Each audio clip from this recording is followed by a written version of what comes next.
I don't know which to start with. Two sisters trying to hide their crime in a life filled with violence, virginity bids, death, crisis, so many other things.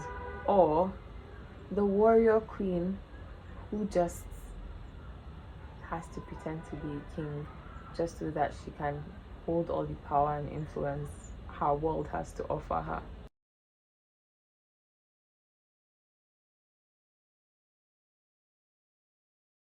Dear me, hi, I'm Aisha. I read, I write, I mind my business mostly. You're welcome to stay a while.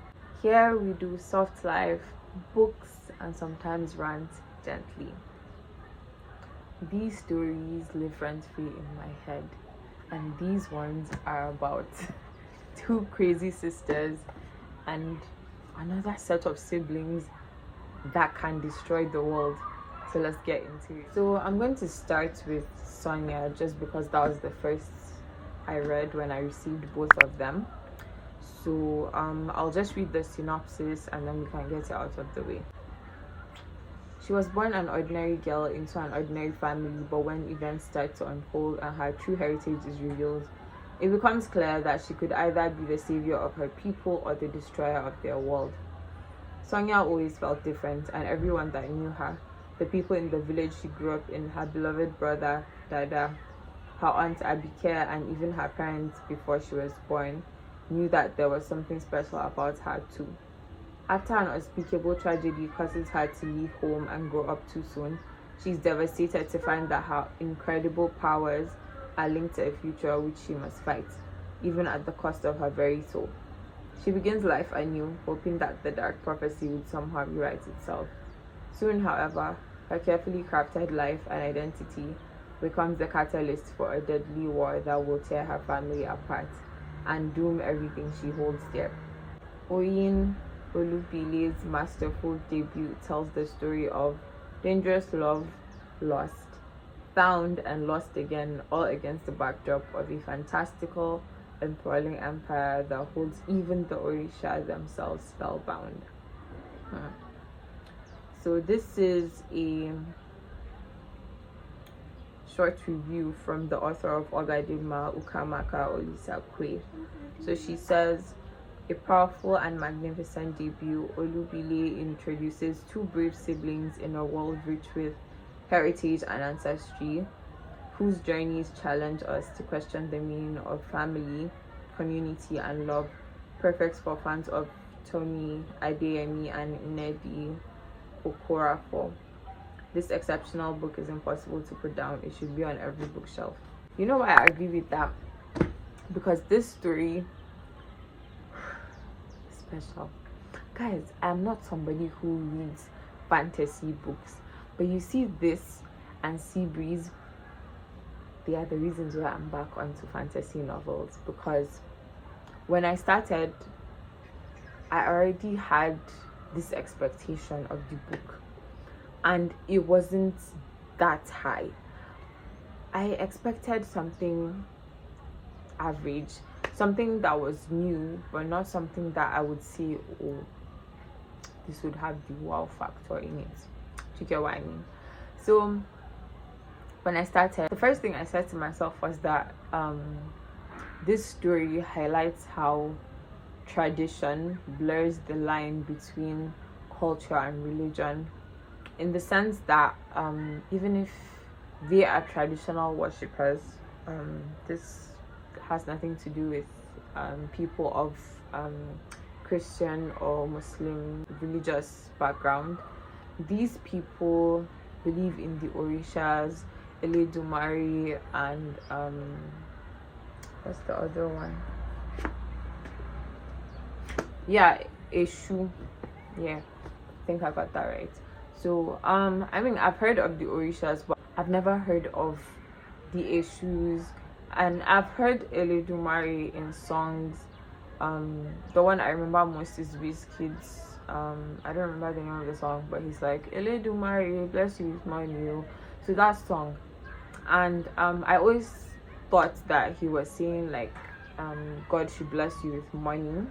I'm guessing that's what he's trying to say. But in the book as well, I came to understand that their own ideology of who God is different.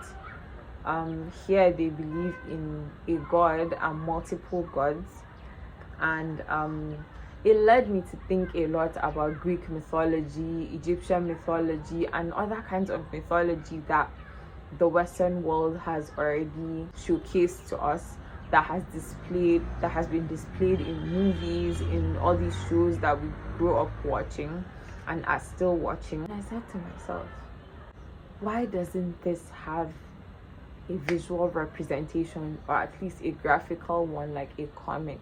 Something that when you're talking about these entities, these people, the said cultures, the traditions spoken about in the stories, in your mind there should be a direct representation. But if you're not Yoruba, or you're not from the southwestern part of Nigeria, you might not have an exact thought or imagination in your brain. So let's talk about that at first, because he was the character that I first started liking in the story, apart from their auntie Abike. So for some reason, a part of me understands his anger towards his sister, his resentment towards her, but I also felt like the fact that he didn't talk about how he felt was also part of the reason why this resentment was still brewing in his mind up till adulthood.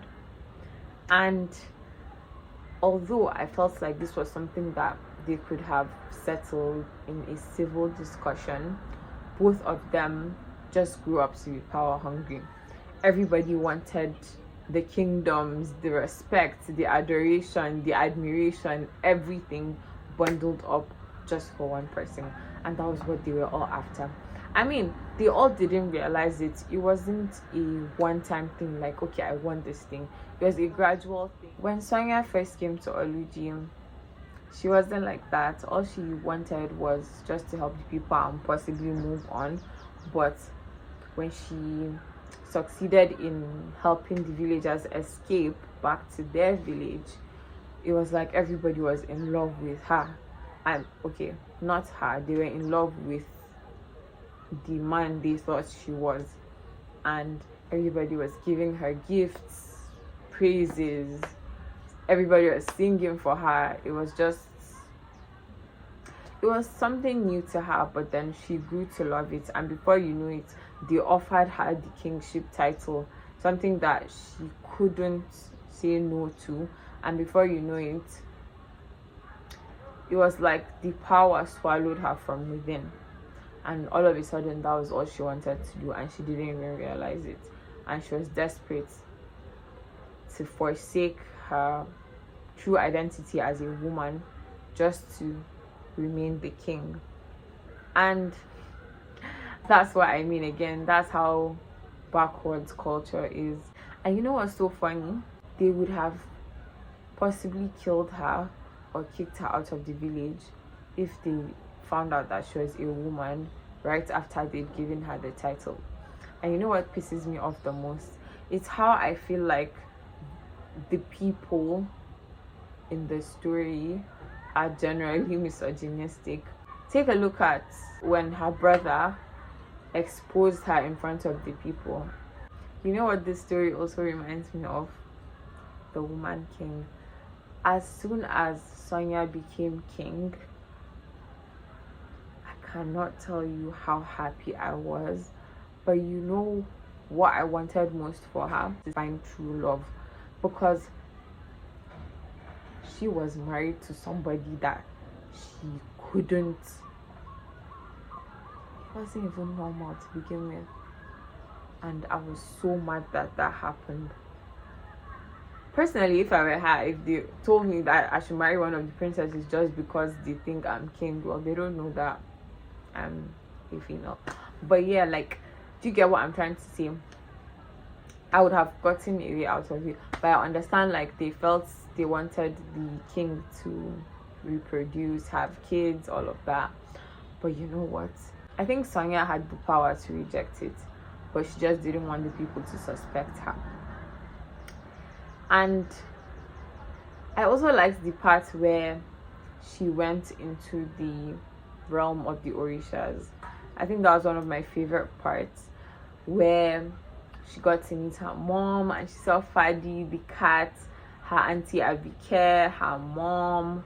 That place, the way I imagined it was so beautiful in my brain, just because of how articulate the author was. In my mind, I was thinking of all the Greek mythology my brain had consumed, but inside it all, I kid you not, I was imagining a beautiful black woman in her white flowy dress. Well, there were multiple women dressed like that with their goblets. It was just, this book is amazing. It has me gushing. Now, who do I talk about next? I don't know if his name is pronounced Osusi, or let's just call him Sus. So Sus is, I love his character so much. I felt like it was just part of the conflict that it took him so much time to realize that he was in love with her, or just come out and say it. Another thing is that I felt like this story was one of the slowest slow burns I've ever read. Maybe because most of the romance stories I've been reading recently are more fast paced, but not fast in the general sense. So maybe that was also why a part of me felt like it was really slow, and I was like, in my mind I was like, can we hurry this up? Can we just get to the part where they just confess? And when it finally reached the part that I wanted, I felt so, it's just a blissful moment for me, because first off, she longed for his presence, and somehow he just happened to be in her village. Secondly, the fact that she's the king means she cannot be seen talking to him the way she would like to. Oh God, it was a lot for me. That part of the story had my, I was just feeling so much emotions. And I think the time of the war was also one part of the story I really enjoyed, because the siblings were rarely ever in proximity, even as kids, because when they moved to Aromire with Aunt Abike, he was either helping her with something or she was at the training grounds. So there wasn't really much to show about the kind of dynamic they had. But you just know that there was tension that was brewing inside both of them. Well, it was all playful. There was not really much tension to begin with. I think the only time she felt anger towards him was when she was supposed to marry was it Adeola? Yeah. So when that happened, that was the only time that she felt maybe he had betrayed her. And he was always angry because she was always there to protect him. And I think this was something that he should have appreciated her for, just because you're naturally weak. You just have to accept that. I also understand that his pride as a man would not allow him, but then again, he just has to accept it, but we don't have therapists at that time who is going to tell him that he needs to work through his feelings. And I always felt like that was going to be the reason that he would grow up to, well, I would say he always hated her, just because he felt she always sucked the air out of the room. Like, whenever people were there, it was like the attention was on her, and I can't say I also blame him for his feelings. His feelings are definitely valid, but I felt he could have handled it a better way. As for her, she has made mistakes as well. Well, as an adult, as the king of Olugbile, she could have. There were things that she shouldn't have done. I felt like that would have stopped the war, but then two hungry power people equal destruction, and that was what happened. Another character I would have wanted to find love was Aunt Abike, just because she wasn't lonely, but she deserved it. She has been alone for so long, and I imagined if they didn't have to move and nothing happened. She had a successful business. I just felt like something additional wouldn't have hurt. Sorry guys, I'm sleepy. I'm working on 0 hours of sleep, so yeah, we have to wrap this up quickly. I'm just going to go through the book one more time just to see if I missed out anything. Oh, that's the princesses.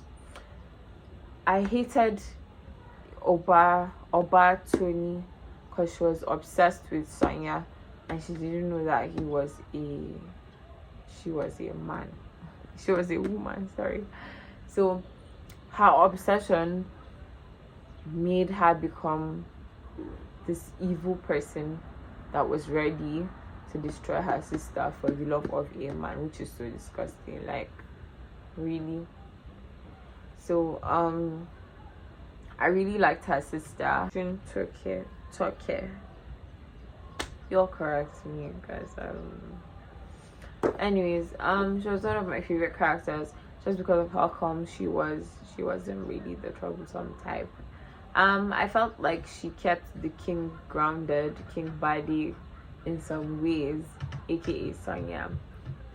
I loved the friendship that they had, all the eating in the night together, things like that.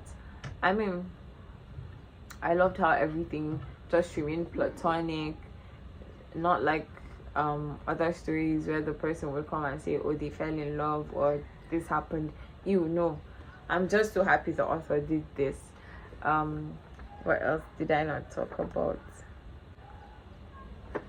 The spirit that was controlling Dada. I felt like Sonya's auntie should have been able to detect it and somehow eradicate it, but I don't know.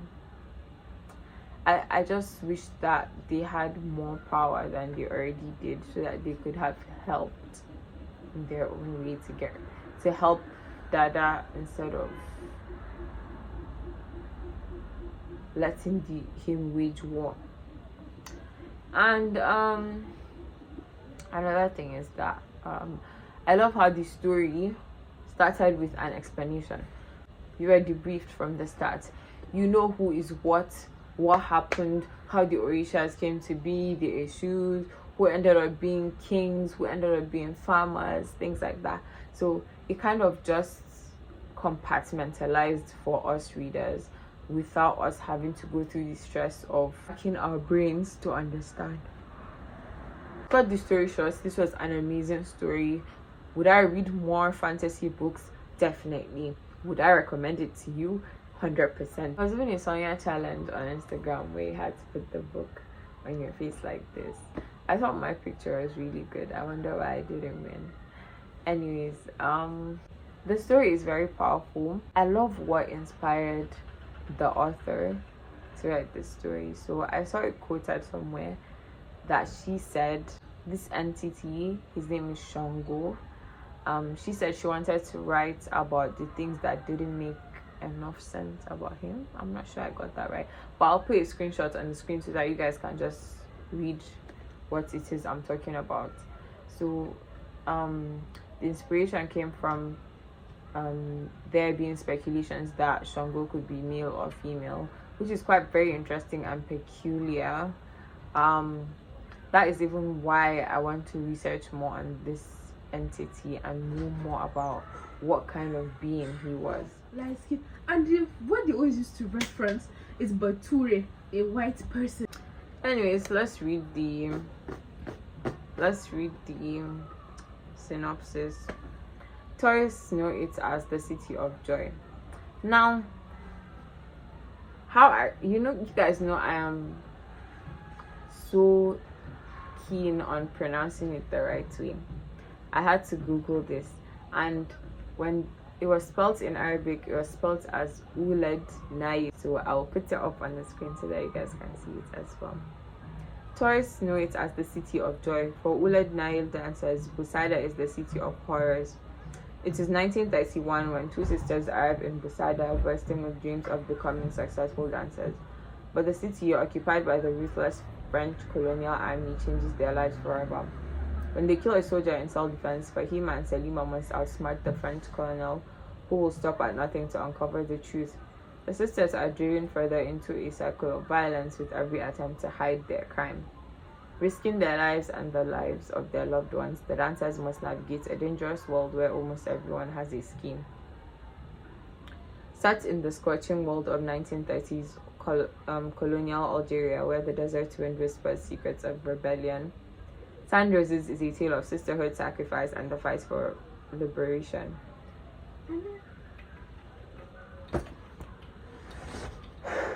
God, this story is something else. When I started, it was a thing of, am I going to finish this book?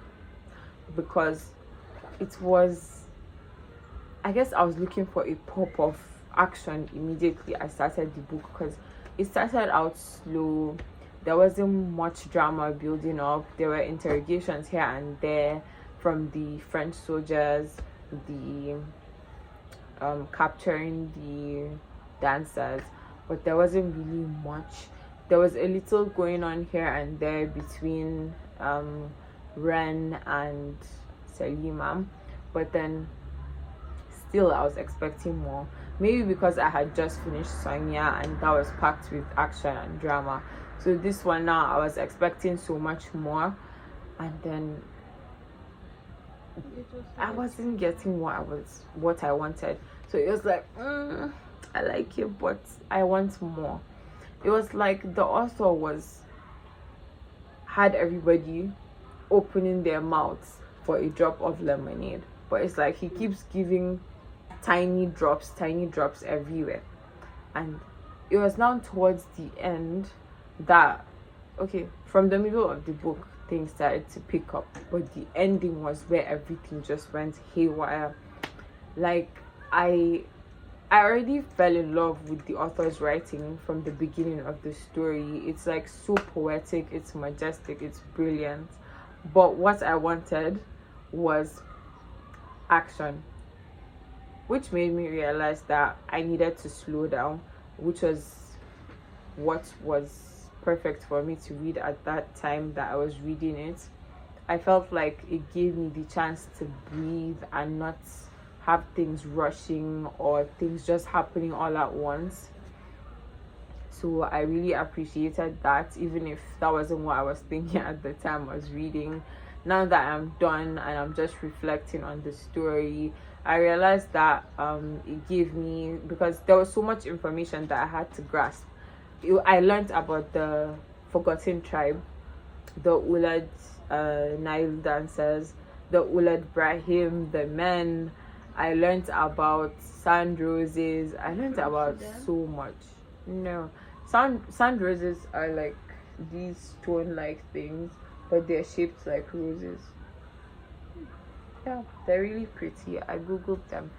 So I googled a lot of things while reading this story, and I was so glad that I came across this book, because I love to learn anything that will push me to do a lot of research, open things that I've never opened, blow my mind. That's all I want. So I really enjoyed the book. As I mentioned in my Substack review, I really hated all the mothers in the story, or should I say majority of all the older women, because check out Salima and Fahima's mother. Tell me why she's going around telling people at the beginning when they first came to the city of joy, Busada, in 1931. Tell me why she's telling people that she's going to give them her daughter's virginity bid if they accept her daughters as dancers in their cafe, which is very unfair to me. I hated that. In this life, some get bad mothers. Yeah, they were treated like they were commodities being sold at shops, and I'm like, what the hell? When I think life is tough, I remember they are like that. Exactly. And I would love to meet somebody from the tribe. I love their pictures, I love their dressing, and I felt like the author did a perfect job of describing what the women looked like. The looped hair around their ears, the braids, their cigarettes, it's everything exactly what I found on Google of their images is what I read in the book. So it was a clear description. Everything in the story just makes so much sense.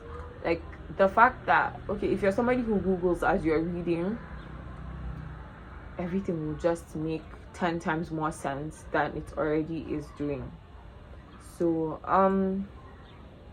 I think an underrated character is I didn't learn how to pronounce this word, so I might pronounce it wrong. So the Kaid, I felt like he was an underrated character just because he wasn't somebody that we expected would come out at the end to help. We always thought that he was with the French government. I also thought that somehow the artist Alexander would be exposed, and there was so much that I enjoyed in the story, but my favorite chapter has to be the ending.